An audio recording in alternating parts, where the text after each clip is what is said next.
Colombia acaba de declarar la guerra contra los cárteles mexicanos que operan en su territorio, y el planeta entero se quedó esperando la respuesta furiosa de México. No llegó ni un grito, no llegó un comunicado contundente, ni una conferencia de prensa apresurada, ni siquiera una amenaza velada en redes sociales. Solamente llegó el silencio, y ese silencio, el mismo que muchos analistas interpretaron como debilidad institucional, como parálisis diplomática, o como un vacío de poder, es en realidad la jugada geopolítica más fría, más calculada y más letal que ha dado la región latinoamericana en las últimas décadas. Quédate, porque lo que viene a continuación es la radiografía completa de una guerra que ya empezó, aunque casi nadie la esté mirando desde el ángulo correcto. Antes incluso de asumir el cargo de manera oficial, el mandatario colombiano Abelardo de la Espriella ya lo había sentenciado frente a las cámaras de televisión, con una arrogancia que dejó helados a más de uno. Dijo, con todas las letras, que el cártel de Sinaloa y el cártel Jalisco Nueva Generación son objetivos militares legítimos. Y aquí está el primer detalle que casi ningún medio tradicional se detuvo a analizar con la profundidad necesaria. No lo dijo en una reunión de seguridad a puerta cerrada. No fue una filtración de un memorándum confidencial de inteligencia. Lo dijo abierta y desafiantemente, frente a las cámaras de todo el mundo. Y esa declaración no es un simple ajuste de cuentas dentro de la política de seguridad interna colombiana. Eso es, lisa y llanamente, una declaración de guerra frontal contra estructuras financieras y operativas que son, nos guste o no, en gran parte mexicanas. Para entender la magnitud real de lo que está en juego, hay que mirar el tablero completo. Colombia mueve hoy más cocaína que en cualquier otro momento de toda su historia. Estamos hablando de un volumen de producción sin precedentes, un volumen que jamás podría sostenerse por sí solo. Esa avalancha de narcóticos necesita, de manera imperativa, rutas marítimas y terrestres bien engrasadas. Necesita laboratorios de altísima capacidad. Necesita una logística impecable y alianzas estratégicas prácticamente inquebrantables. Y del otro lado de esas alianzas, con nombre, apellido y código postal, está México. Así que cuando de la Espriella señala con el dedo al departamento del Cauca y ordena fuego a discreción, no está apuntando únicamente a los operadores locales colombianos, está apuntando directamente a México. Está arrastrando a un país entero hacia un conflicto que no buscó ni provocó. Aquí es exactamente donde la inmensa mayoría de los analistas, incluidos muchos supuestos expertos mexicanos, cometen un error de principiante. Piensan, con una ingenuidad preocupante, que esto es un problema exclusivo de otro país, un asunto que se va a resolver en algún rincón de la selva sudamericana y que jamás va a cruzar ninguna frontera. No es así. Es un problema gigantesco que llegó a la puerta de México sin que México lo haya buscado. Y la pregunta que realmente importa hoy en las mesas de seguridad nacional no es qué va a hacer Colombia con sus tropas. La pregunta que define el futuro de todo el continente es qué va a hacer México y, sobre todo, ¿por qué? Hasta este momento México ha elegido no responder a la provocación, y ahí es donde casi todos los críticos se equivocan de manera monumental. Ven el silencio del gobierno mexicano y concluyen, con una visión demasiado corta, que no existe un plan, que nadie sabe qué hacer, que hay una parálisis total ante el desafío. La lectura correcta es exactamente la opuesta. Colombia necesitó subirse a un podio iluminado, convocar a la prensa internacional y gritar frente a las cámaras para anunciarle al mundo que iba a actuar. Necesitó validación externa, necesitó aplausos, necesitó portadas. México no necesitó absolutamente nada de eso. Ni una sola conferencia de prensa improvisada, ni una amenaza en redes, ni un micrófono encendido. Y justo en esa diferencia abismal de actitudes está la verdadera brecha de poder entre estos dos países en este momento histórico preciso. Un país necesita demostrar fuerza a gritos, el otro simplemente la posee. Ahora bien, sería un error pretender que el silencio siempre es sinónimo de fortaleza en la política exterior. A veces, y la historia reciente lo ha demostrado más de una vez, el silencio es pura indecisión disfrazada de estrategia. Pero existe una manera muy precisa de distinguir un silencio débil y acorralado de un silencio calculado y letal. El silencio débil no tiene ningún mecanismo de poder detrás. Es solamente miedo disfrazado de cautela. El silencio calculado, en cambio, tiene el dedo puesto sobre el gatillo. Y México, en este caso específico, cuenta con un mecanismo activo que Colombia no posee. Un mecanismo que ni siquiera Estados Unidos puede exigir que le entreguen por capricho.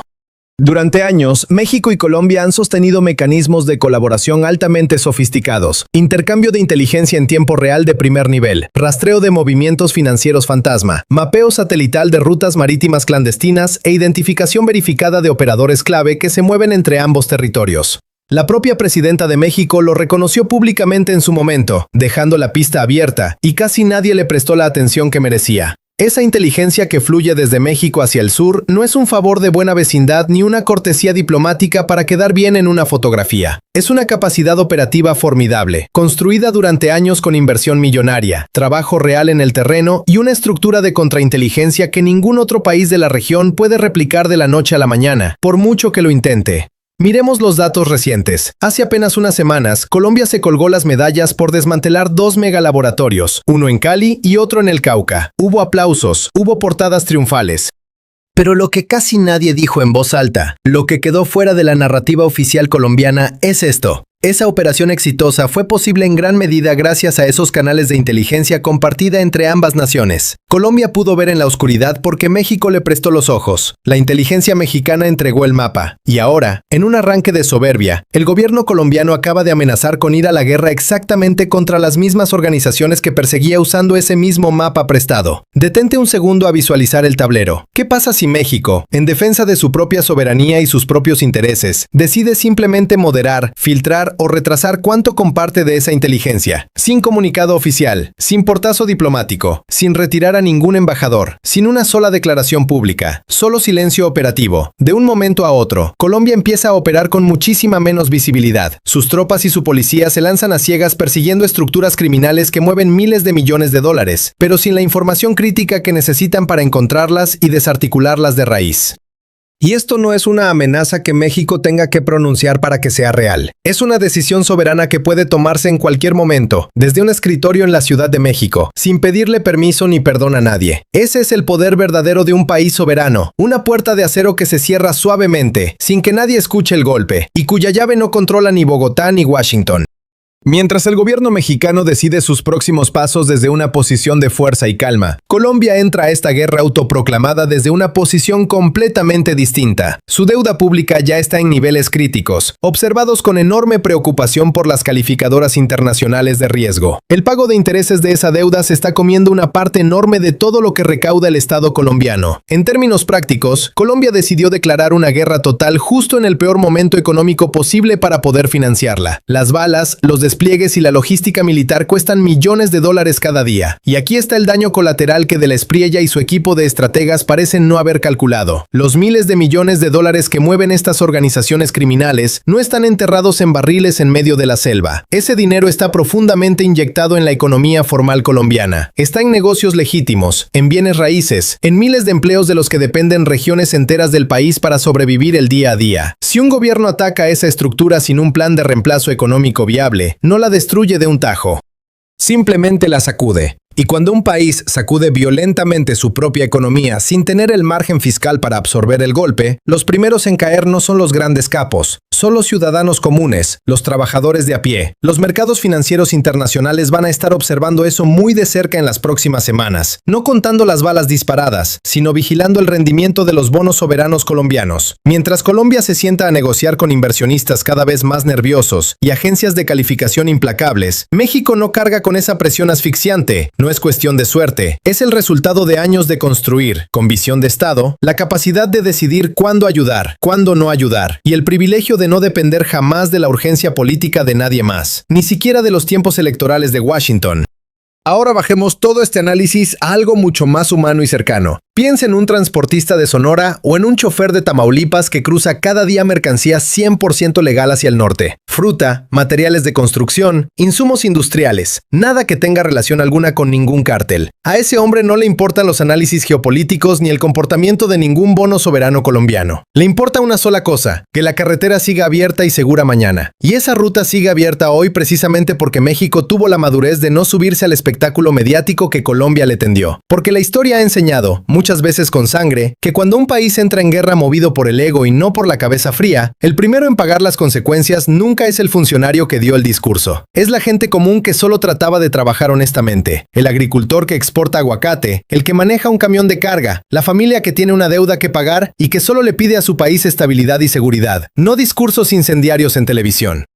¿Cuántas veces no hemos visto que la guerra la declaran unos pocos, pero la pagan millones? Es una pregunta que vale la pena sostener mientras el conflicto avanza. El silencio de México, entonces, no es indiferencia hacia esas personas, es protección. Cada vez que un gobierno elige no reaccionar por el simple impulso de reaccionar, no lo hace por debilidad frente al extranjero. Lo hace porque sabe que la estabilidad financiera y la tranquilidad de millones de familias valen infinitamente más que quedar bien en un titular internacional o recibir una palmadita en la espalda desde el norte. Eso jamás vas a verlo impreso en la portada de ningún diario, pero es exactamente la estrategia que está operando en este momento, mientras Colombia se prepara frenéticamente para una guerra interna que todavía no sabe cómo va a pagar. En los próximos 60 días va a definirse lo que de verdad importa, y probablemente casi nadie lo vaya a estar mirando. No es el número de operativos militares vistosos que realice Colombia en la selva, no son los comunicados agresivos que el gobierno colombiano publique buscando aplausos frente a las cámaras.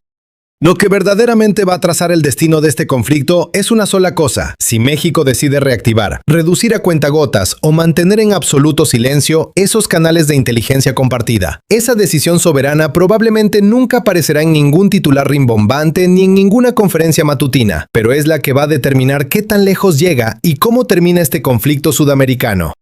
Y si Colombia, por esa inacción deliberada, empieza a operar en terreno hostil con menos inteligencia de la que necesita para sobrevivir, lo único que va a lograr es golpear a ciegas. Y al golpear a ciegas, en lugar de desmantelar de raíz esas estructuras criminales, las va a fragmentar. Una estructura fragmentada no es una estructura débil, es una bestia acorralada, es más violenta, más impredecible y prácticamente imposible de rastrear. No es una opinión alarmista, es un patrón documentado con sangre en cada operación de este tipo realizada en los últimos 20 años en toda la región latinoamericana. Y si esa inestabilidad, esa violencia fragmentada, empieza a moverse como una onda expansiva hacia el norte, hacia territorio mexicano, será posible rastrear con exactitud el momento en que todo comenzó. Y no estará en ningún discurso político, estará en esa decisión silenciosa, fría y calculada que el Estado mexicano ya tiene sobre la mesa. El panorama al final es claro. Colombia, acorralada por su propia retórica, declaró la guerra a los cuatro vientos. México, desde la cúspide de su estrategia, no dijo una sola palabra.